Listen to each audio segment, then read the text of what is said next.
sommes composés de 4 élèves, 4 étudiants. Je m'appelle personnellement Adnan Mohamed. Il y a Liban Ahmed, il y a aussi Ali Gamil et finalement il y a Kamil Abdou.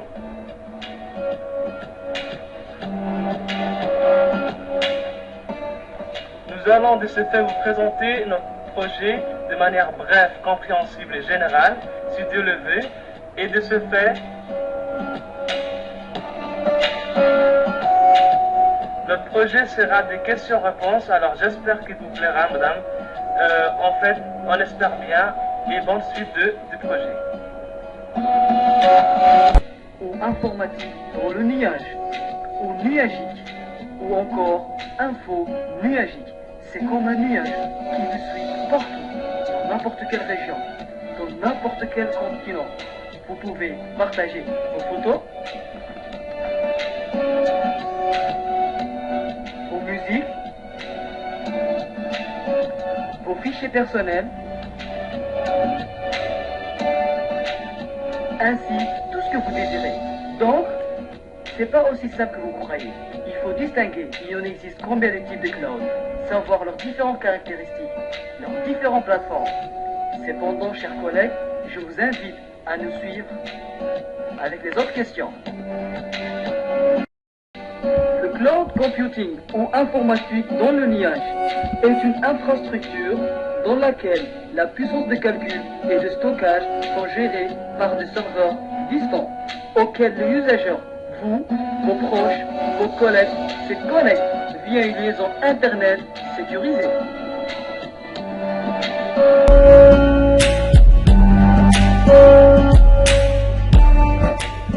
Alors, la notion du cloud, c'est quoi? Le cloud signifie nuage en français, nuage informatique. Alors, imaginez, parce que tout PC de nos jours est dépourvu d'un système d'exploitation, de logiciels et un disque dur contenant des données. Imaginez maintenant que vous enlevez tous les logiciels, quasiment tout, et les données des disques durs. Comme ça, votre PC sera allégé et toutes vos données seront stockées dans des logiciels cloud. Et de ce fait, tu peux accéder à tes données via un simple navigateur partout dans le monde et n'importe quand.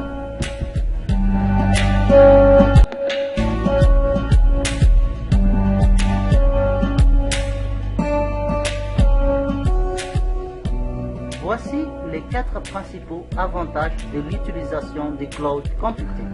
Premier avantage, un usager simplifié. Le cloud computing simplifie les usagers en permettant de s'affranchir des contraintes informatiques traditionnellement, telles que l'installation et mise à jour des logiciels, espace de stockage, portabilité des données. Le cloud computing offre aussi plus d'agilité car il permet d'accéder plus rapidement à des ressources IT, telles que le serveur, le stockage ou bande passante, via un simple portail web et donc sans investir dans des équipements matériels supplémentaires. La mise à disposition est donc immédiate. De plus, l'utilisateur n'a pas d'infrastructure à gérer, c'est au fournisseur cloud de maintenir le matériel serveur, le stockage et le réseau. Deuxième avantage, une réduction des coûts. Pourquoi le cloud computing est-il économiquement attrayant? Il permet de démarrer une activité professionnelle sans avoir à investir dans une infrastructure IT très coûteuse en interne.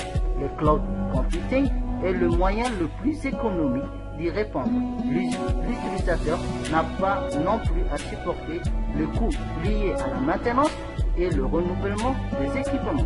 Avec le cloud computing, l'entreprise utilisatrice réduit considérablement ses infrastructures, ses investissements IT, coûts liés au CAPEX et optimiser ses coûts de fonctionnement et d'exploitation OPEX. Troisième avantage, une haute disponibilité des services. Contrairement aux idées reçues, le cloud computing permet de garantir les accès et la disponibilité des services, ce qui importe aujourd'hui car les entreprises emploient des salariés de plus en plus nomades.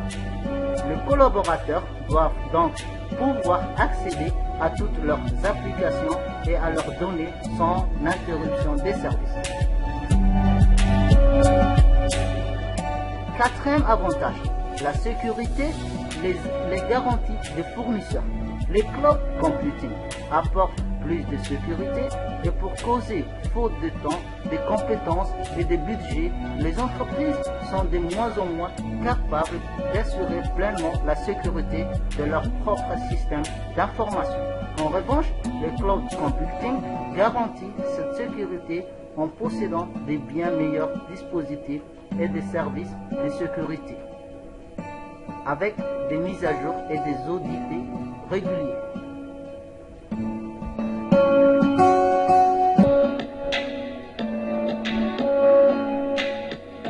Assalamu alaikum. La question qui se pose, quelle est la différence entre les clouds IaaS, PaaS et SaaS? Je vais vous définir un par un. SaaS, Software as Service. SaaS offre aux clients une infrastructure externe. Ces modèles vous fournissent avec un accès à l'application de logiciels souvent dénommés logiciels à la demande. Je vous donne un exemple très compréhensible. Vous n'installez pas le logiciel que vous voulez utiliser sur votre ordinateur, mais vous l'utilisez à distance.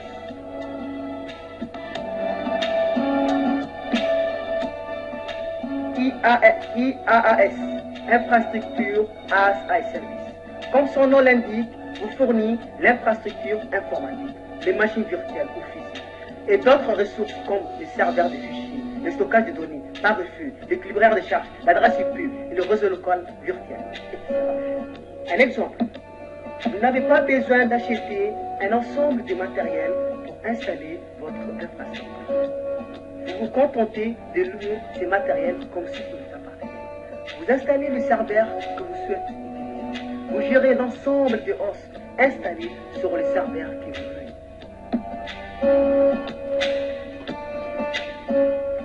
PaaS, Platform as a Service. Comme son nom l'indique, vous fournit des plateformes informatiques qui comprennent généralement les systèmes d'exploitation, la programmation de l'environnement, l'exécution des langages, base de données, serveurs de données. Un exemple. Louer un serveur avec le système de virtualisation déjà préinstallé.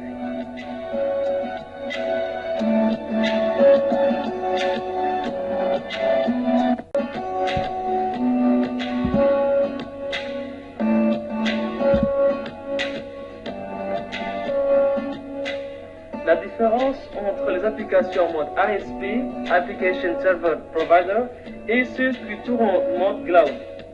Elle réside en d'abord cette différence est d'abord technologique. Après, il y a eu l'application en mode ASP qui a été conçue dans une architecture classique, genre client-serveur, on parle là de localement, mais un peu plus tard voilà que le développeur ajoute des couches HTML, ainsi pour garantir son accessibilité via le réseau Internet. A l'inverse, on a le développement d'une application dans le cloud ou en mode SaaS, Software as Service, qui s'effectue nativement en mode web, pour être plus facilement accessible depuis n'importe quel poste de travail équipé d'un simple navigateur Internet. L'autre différence notable concerne le mode de commercialisation. Une application ASP repose sur un système de licence traditionnel avec des remboursements mensualisés, alors qu'une solution en mode Software as Service adopte un mode de paiement basé sur la consommation de l'utilisateur.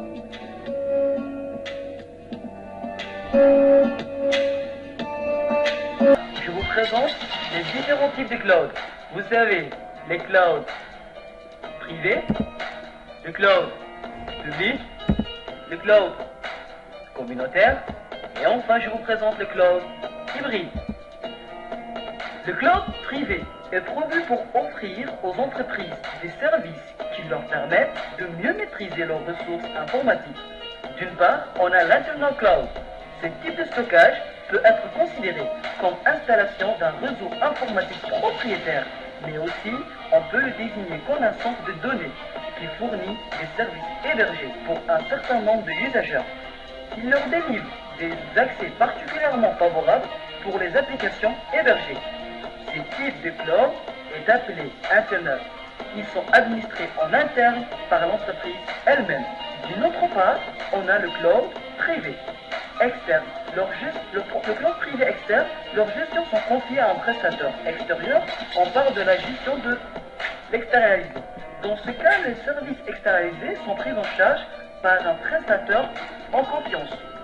Exemple, banque, services secrets, les entreprises et toute autre société qui aimeraient sécuriser leurs données.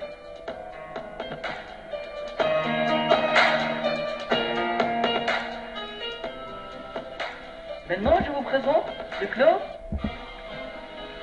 public. Le cloud public, les ressources sont fournies par un prestataire et mutuelles pour un usager partagé par plusieurs clients. L'infrastructure est mise à la disposition du grand public, c'est-à-dire de plusieurs entreprises, mais elle appartient à un fournisseur de services informatiques. Le niveau de service étant défini par le fournisseur est identique pour tous les utilisateurs. Exemple, le cloud le plus connu sont d'ailleurs le cloud public, par exemple le cloud de Microsoft Office ou encore celui d'Amazon.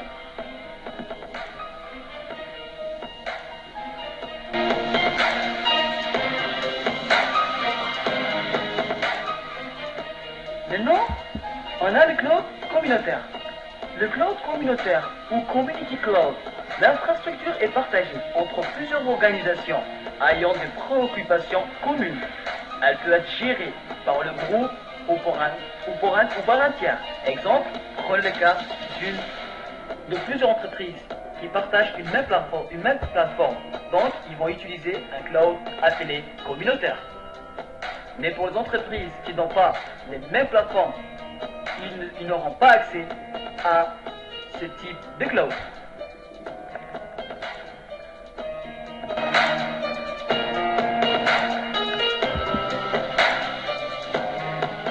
Et enfin, je vous présente le cloud hybride. Le cloud hybride est un ressource qui appartient à l'entreprise et d'autres sont mises à disposition par un tiers, donc partagées. C'est la combinaison de plusieurs clouds indépendants, mais pour être public ou privé, avec comme point commun le respect de technologies communes et standards pour assurer la portabilité des applications entre les clouds. À savoir, dans cette figure, l'entreprise fait appel à plusieurs clouds différents, certains publics et certains privés. Toutes demeurent des entités indépendantes les unes des autres.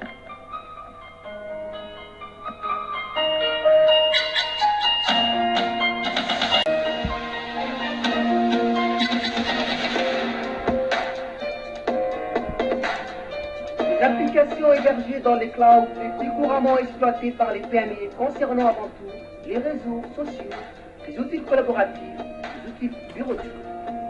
Les réseaux sociaux, Facebook, LinkedIn, devient évidemment la première place des cloud pour les petites et moyennes entreprises.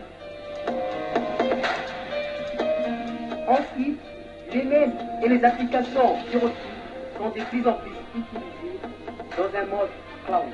On pense avant tout au Google Apps, à l'Office 365 de Microsoft ou en 2000. Les TPE et les PME sont de plus en plus friandes d'applications métiers accessibles dans le cloud, comme les solutions de gestion de la relation client, de compatibilité et de paiement. Mais aussi minoritaires de la gestion par compte système, sans oublier les solutions verticales dédiées à des secteurs d'activité autour de la santé, de l'industrie automatique, etc.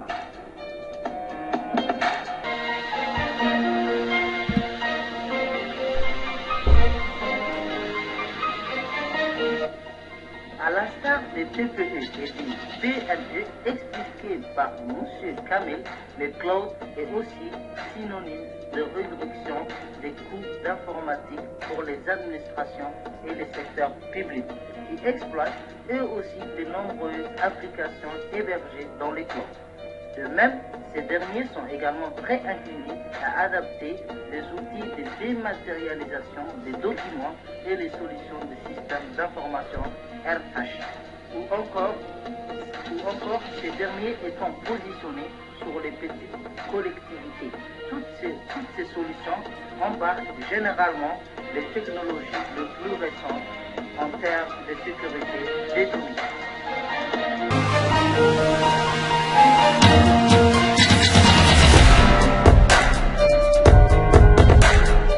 Assurément, face aux hébergeurs de sites web traditionnels, il existe des alternatives sérieuses, à savoir des alternationaux du cloud computing, capables de proposer des infrastructures informatiques solides, accompagnées de services fiables et à des prix concurrentiels.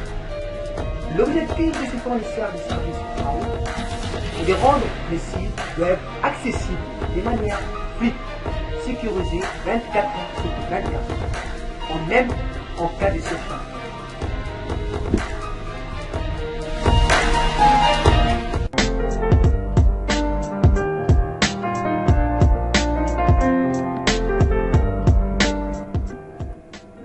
Le serveur mutualisé est un hébergement de sites internet traditionnels pour un ou plusieurs noms de domaine pour une seule entreprise. Le compte hébergement est sur un serveur destiné à plusieurs entreprises et utilisateurs. Normalement, ce type d'hébergement vient avec un panneau d'administration afin que vous puissiez vous-même gérer votre solution. Il en existe deux types de plateformes, Linux et Windows. Linux est la solution la plus utilisée et permet plus efficacement les solutions de programmation PHP.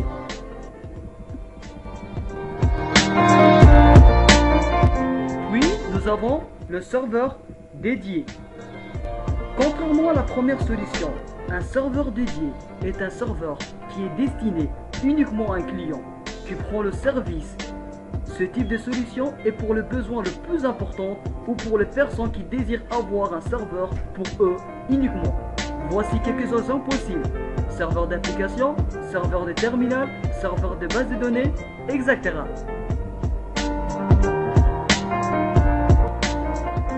Et enfin, nous avons un serveur virtuel. Une machine virtuelle fonctionne de la même manière qu'un serveur dédié, c'est-à-dire qu'elle est destinée uniquement aux entreprises. Par contre, elle est opérée sur un ou plusieurs serveurs physiques et ceux-ci peuvent être partagés par plusieurs entreprises. Il est parfois possible d'avoir des ressources dédiées à votre solution ou partagées. Ce qui est intéressant sur une machine virtuelle, c'est la redondance de la solution. En règle générale, les fournisseurs possèdent une infrastructure avec plusieurs solutions et équipements de stockage afin d'avoir une solution robuste à la haute disponibilité. Donc, une fois que vous utilisez le serveur virtuel, vous aurez le cloud dans votre main.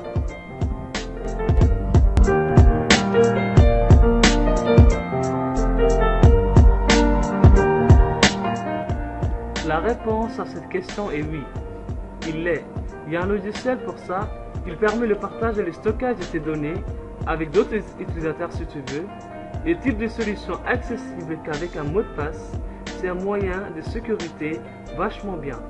Parmi les solutions de stockage les plus connues figurent Dropbox ou Google Drive. Ces logiciels de stockage ont des limites. Tu ne peux pas stocker au-delà de 5 Go, après ça devient payant et tu devras payer.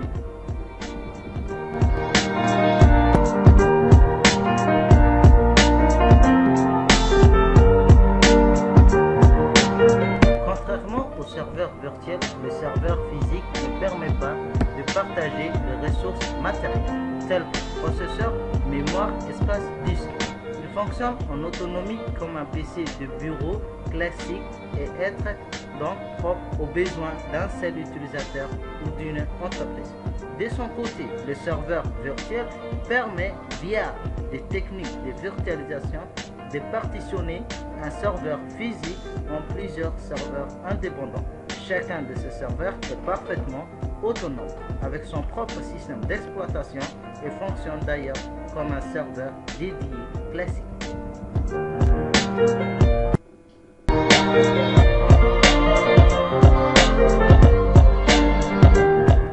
Doit-on continuer à procéder à des sauvegardes données sur des supports physiques?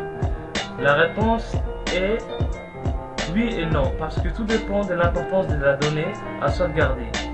C'est vrai que c'est bien le stockage en ligne et c'est la tendance en ce moment, et qui ce serait bien, mais qui serait assez bête de tout balancer, c'est-à-dire les données sur des serveurs qui ne sait pas où se trouvent.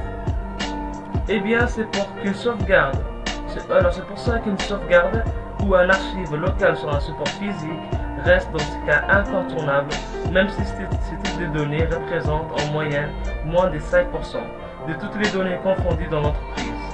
En revanche, pour les 95 autres %, quel intérêt pour une entreprise de les sauvegarder en local sur un support physique honoré à maintenir, complexe à gérer et avec une durée de vie limitée, d'autant qu'aujourd'hui nos systèmes n'ont pas de PRA, c'est-à-dire plan de reprise d'activité. Dans ton cas de crash ou dû à une trop grande hétérogénéité des données, à un volume devenu ingérable par le système en place, tu peux dire bye bye à tes données et c'est fini.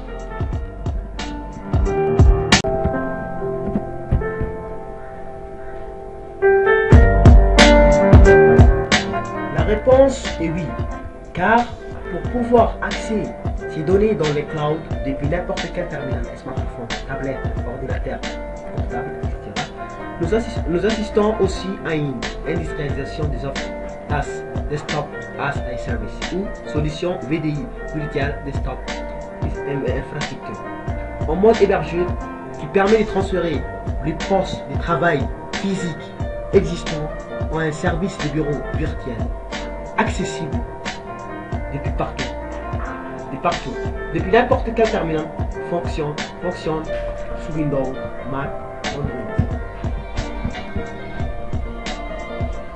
En général, la réponse est oui, car l'objectif de cloud, c'est de permettre aux usages connectés depuis n'importe quel terminal, les smartphones, tablettes, vos laptops, ainsi que vos PC de travail.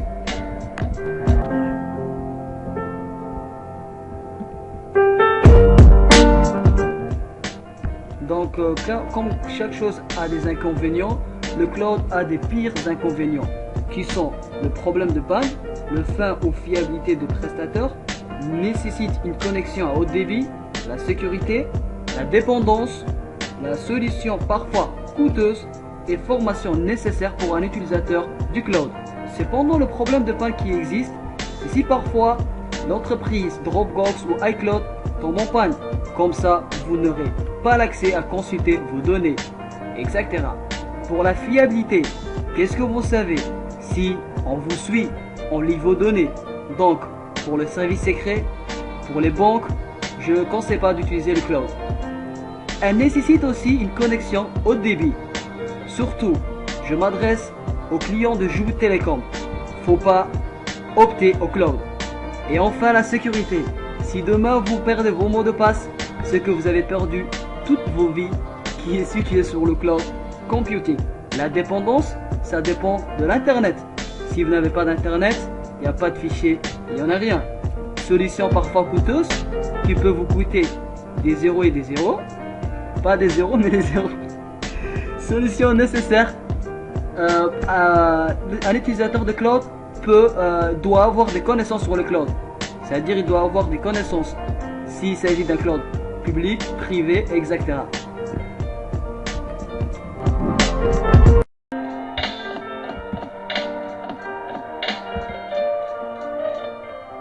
Concernant la sécurité des données hébergées dans le cloud, des efforts importants ont été réalisés par les fournisseurs. Des outils sont réalisés régulièrement afin de déceler la présence de logiciels espions. Les systèmes de sécurité sont très régulièrement mis à jour. Les fournisseurs des clouds opère également des dispositifs de détection d'intrusion et combine des règles d'accès à une gestion accrue des identités et des autorisations. Tout ça pour garantir une sécurité de tes données.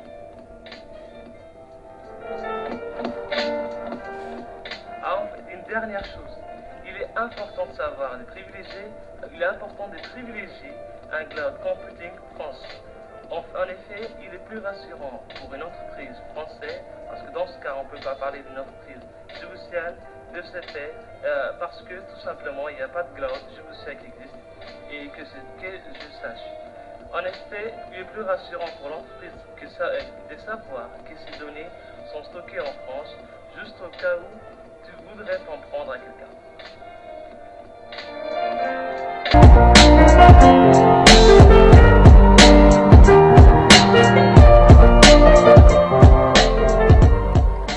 Concernant le coût caché, le cloud est très rentable financièrement pour les entreprises en soulignant que celui-ci pouvait cacher des coûts importants. Selon cette étude, 150 professionnels en entreprise interrogés déclarent en moyenne de 597 700 € par an du coût non prévu associé au cloud. Ce chiffre conséquent risque de finir de convaincre les entreprises frileuses de ne pas recourir au cloud, sans prétendre que le cloud est une solution magique. Résumé, le cloud à ses coûts cachés ne reflète pas de la réalité du terrain. Le cloud est clairement une solution d'avenir, compétitive, et les contre-exemples d'entreprises ayant rendu plus agile, plus performant, plus évolutif ou moins coûteux leur système d'information sont légion. Cependant, comme de nombreux services ou solutions informatiques, le cloud comporte des pièges qu'il faut connaître pour être capable de les éviter.